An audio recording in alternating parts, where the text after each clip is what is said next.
Hello friends, welcome back. My name is Akash Jaiswal and welcome to the channel The Success Wheel. तो finally आज एक और news आज हम आप लोग के सामने लेके आ रहे हैं कि जो कि आप लोगों का जॉइंट एंट्रेंस एग्जामिनेशन से रिलेटेड है, मतलब कि जेई मेंस एग्जाम से रिलेटेड है। इससे पहले की न्यूज़ में हमने यही बताया था कि मे भी आपका एग्जाम पोस्टपोन हो सकता है। एग्जाम पोस्टपोन होने का चांसेस है, जो कि एग्जाम था आपका 1 to 6 सितंबर। 1 to 6 सितंबर जो एग्जाम्स था उसे पोस्टपोन होने का बात चल रहा है हमारे सेंट्रल के तरफ से। जो सुप्रीम कोर्ट में बहुत सारे केस दायर हुए, बहुत सारे केस मतलब ऑलरेडी चल रहे थे और उस पर और भी केस हुए। प्लस हमारे पास 11 स्टूडेंट जो कि 11 अलग अलग स्टेट से बिलोंग करते थे, उन लोगों का भी एक टीम बना के वहां पे भेजा गया सुप्रीम कोर्ट। वो लोगों ने भी अपने अपने पक्ष रखे, ठीक है, उनके भी पिटीशन को वहां पे दिया गया, वहां पे बताया गया, रखा गया। पर फिर भी इन सभी के बावजूद फाइनली हमारे पास ये अनाउंसमेंट हो गया कि एग्जाम्स होगा। और एग्जाम्स होगा उसके लिए क्या क्या गाइडलाइंस फॉलो करने पड़ेंगे और क्या क्या इंपॉर्टेंट डॉक्यूमेंट्स आप लोग को लेके जाने हैं और क्या क्या चीज को आप लोग को दिमाग में रखना है और किन किन बातों के ऊपर आपको ध्यान देना है वहां पे, उन सभी चीजों के ऊपर। तो आज का ये जो वीडियो है बहुत इंपॉर्टेंट होने वाला है जेई मेंस के स्टूडेंट्स के लिए कि उन लोगों का एग्जाम्स में उन लोगों को किन किन बातों के ऊपर फोकस करना है, किन किन बातों के ऊपर ध्यान देना है। तो वीडियो को अंत तक जरूर देखें। और अगर आप लोगों को कोई भी चीज प्रॉब्लम हो या किसी भी चीज के बारे में आप लोग को समझ में नहीं आया तो आप लोग हमें कमेंट बॉक्स में बता सकते हैं कि इस चीज का मतलब आपको नहीं समझ में आया, और हम लोग उस पर जरूर काम करेंगे और जरूर उसके बारे में आप लोग को समझाएंगे। तो आइए स्टार्ट करते हैं आज का वीडियो, आज का ये सेशन। फाइनली एक और प्रेस रिलीज हुआ, एक और न्यूज आया, बताया क्या गया कि उसके बारे में हमें जान लेते हैं।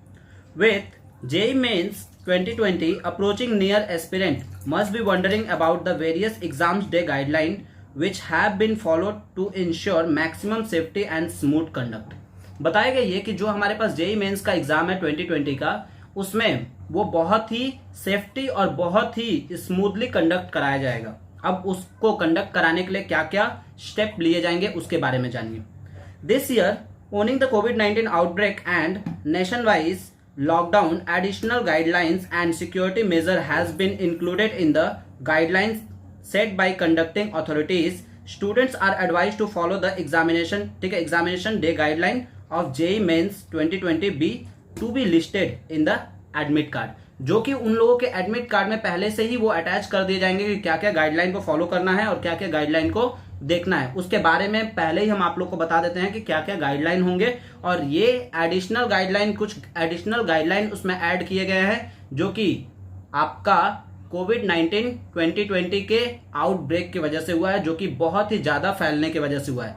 ऐसा भी बताया जा रहा है कि जो हमारे पास सितंबर में एग्जाम्स है वो नहीं लेने चाहिए। क्यों? क्योंकि WHO के तरफ से हमारे पास एक न्यूज आया है जिसमें ये बताया जा रहा है कि 2020 में सितंबर मंथ में बहुत ही ज्यादा कोविड के केसेस आने के चांसेस है। सितंबर फर्स्ट वीक से बहुत ही ज्यादा केसेस बढ़ने के चांसेस है, ऐसा बताया जा रहा है। पर फिर भी एग्जाम्स कंडक्ट कराने का बात चल रहा है। पर मेरे एक्सपेक्टेशन के हिसाब से एग्जाम्स ना ही लिया जाए तो ही बेटर होगा। बट हम लोग का एक्सपेक्टेशन यहाँ पे कोई काम नहीं आने वाला है और हम लोग का ओपिनियन भी यहाँ पे कोई काम नहीं आने वाला है। हम लोग सिर्फ और सिर्फ आप लोग को ये बता सकते हैं कि आप लोग क्या करिए और कैसे करके एग्जाम्स दीजिए, क्योंकि अगर एग्जाम्स होता है तो आप लोग को सेफ्टी मेंटेन करना पड़ेगा। ये चीज आप लोग जानिए।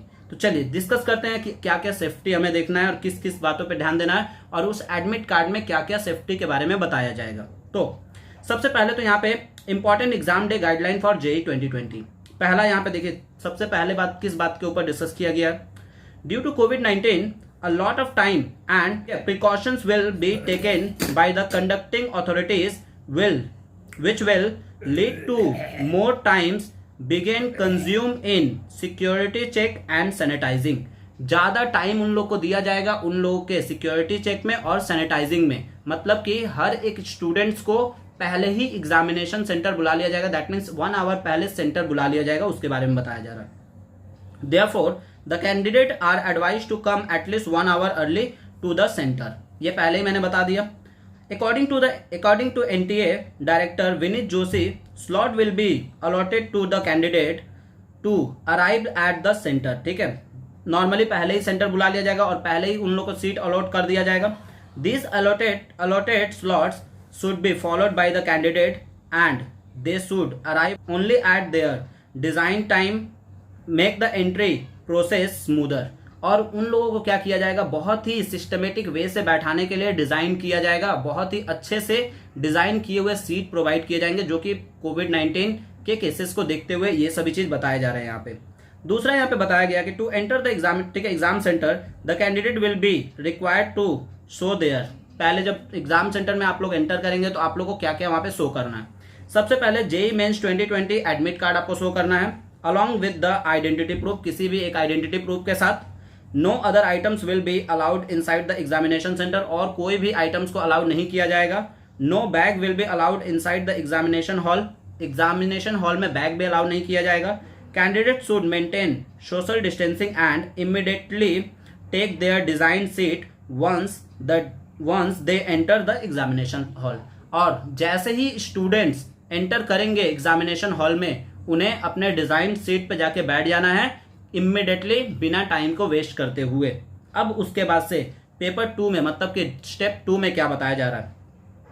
For paper 2 the candidate will be allowed to take their geometric box. Paper 2 के लिए कैंडिडेट को क्या क्या लेने के लिए बात किया जा रहा है।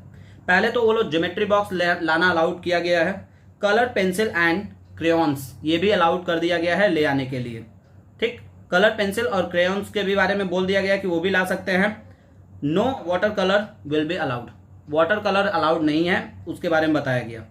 फिर उसके बारे में फिर अलग से बताया गया कि एक और चीज बोला गया, जो हर साल नॉर्मली आप लोग को एक एक्स्ट्रा सीट दिया जाता है और पेन दिया जाता है वहां पे रफ वर्क के लिए, इस बार भी दिया जाएगा पर उसमें थोड़ा सा चेंज करके।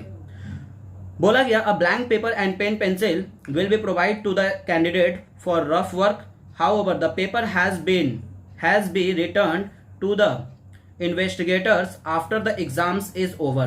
The name and roll number of the candidate should also be written on the top of the rough paper. वो रफ पेपर पे नेम और रोल नंबर दोनों लिखा रहेगा, वो आप लोग को मिलेगा वहां पे, और वो आप लोग को रिटर्न कर देना है जैसे ही आपका एग्जाम खत्म होता है। जो इन्वेस्टिगेटर है उसे रिटर्न कर देना।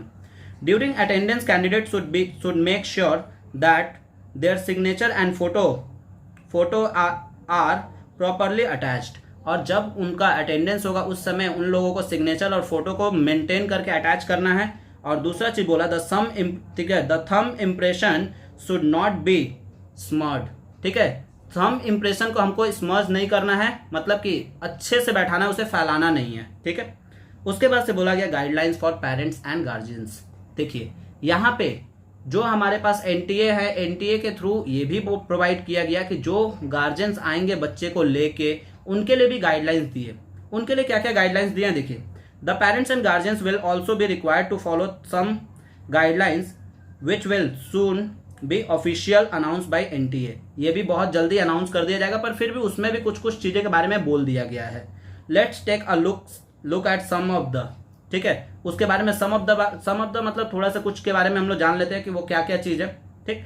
बोला गया यहाँ पे पहले parents and guardians are requested not to come to the exam centre with the candidate unless and until they have to. और जब तक बच्चे एग्जाम सेंटर में है, पेरेंट्स और गार्जियंस को उसमें एंटर करने के लिए मना किया जा रहा है। दूसरा बोला जा रहा है if they do need to come to the exam center then they are requested to drop the candidate and leave the permission immediately। और अगर मान लीजिए उन लोगों को लगता है कि वो एग्जाम सेंटर में आना चाहते हैं, मतलब एग्जाम सेंटर में अगर बहुत ही ज्यादा नीड है आने का, तो उन्हें एक काम करना पड़ेगा, एग्जाम सेंटर में आए, बच्चे को वहां पे छोड़े और तुरंत वहां से इमीडिएटली वहां से लीव कर जाना है।